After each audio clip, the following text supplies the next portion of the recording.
আসসালামু আলাইকুম রাহমাতুল্লাহ। ট্যালেন্টেড স্কুলের পক্ষ থেকে সবাইকে আন্তরিক শুভেচ্ছা ও অভিনন্দন জানিয়ে শুরু করছি নবম দশম শ্রেণী পদার্থবিজ্ঞানের প্রথম অধ্যায়। আলোচনা করব রাশি সম্পর্কে। প্রথমে আমরা জানব রাশি কাকে বলে। এই ভৌত জগতে যা কিছু পরিমাপ করা যায় তাকেই রাশি বলে। যে জিনিসগুলোকে পরিমাপ করতে পারবো সেগুলো হচ্ছে রাশি, যেমন সময়, ভর, তাপমাত্রা, এগুলো হচ্ছে রাশি, এগুলোকে পরিমাপ করা যায়। কিন্তু ভালোবাসা, আনন্দ, সুখ, দুঃখ এগুলোকে পরিমাপ করা যায় না, যার কারণে এগুলো রাশি না। শুধুমাত্র যেগুলোকে পরিমাপ করা যায় সেগুলোই হচ্ছে রাশি। উৎসের উপর ভিত্তি করে রাশি হচ্ছে দুই প্রকার। এক হচ্ছে মৌলিক রাশি, দুই হচ্ছে যৌগিক রাশি। মৌলিক রাশি হচ্ছে যে রাশিগুলো স্বাধীন বা নিরপেক্ষ, অন্য কোনো রাশির উপর নির্ভর করে না, সেই সকল রাশিকে বলা হয় মৌলিক রাশি। আবার এভাবেও সংজ্ঞা দেওয়া যায়, যে সকল রাশিকে ভাঙলে শুধুমাত্র একটি রাশি পাওয়া যায় সেগুলো হচ্ছে মৌলিক রাশি। মৌলিক রাশি মনে রাখার একটা ছন্দ আমি এখানে লিখে রেখেছি।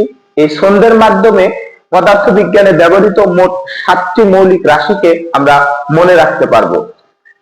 ছন্দটা হচ্ছে: তাপমাত্রা ও ভর দেখে তড়িৎ প্রবাহ ও সময় মেপে দীপন পদার্থের দৈর্ঘ্য মাপল। এই ছন্দটা মুখস্থ রাখলে আমরা 7টি মৌলিক রাশি মুখস্থ রাখতে পারবো। যেমন এটা হচ্ছে তাপমাত্রা। প্রথম মৌলিক রাশিটা হচ্ছে তাপমাত্রা, তাপমাত্রা যার একক হচ্ছে কেলভিন। দ্বিতীয়টা হচ্ছে ভর, ভরের একক হচ্ছে কেজি।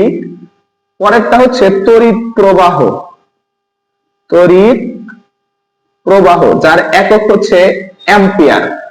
এরপরেরটা হচ্ছে সময়, সময়ের একক হচ্ছে সেকেন্ড।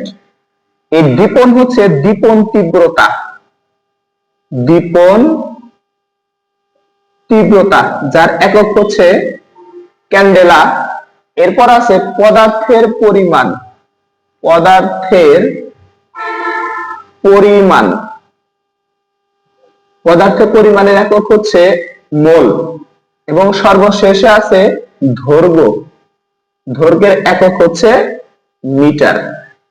এই হচ্ছে মোট 7টি মৌলিক রাশি, যেটাকে আমরা একটা ছন্দের মাধ্যমে মনে রাখতে পারবো। তাহলে ছন্দটা হচ্ছে: তাপমাত্রা ও ভর দেখে তড়িৎ প্রবাহ ও সময় মেপে দীপন পদার্থের দৈর্ঘ্য মাপল।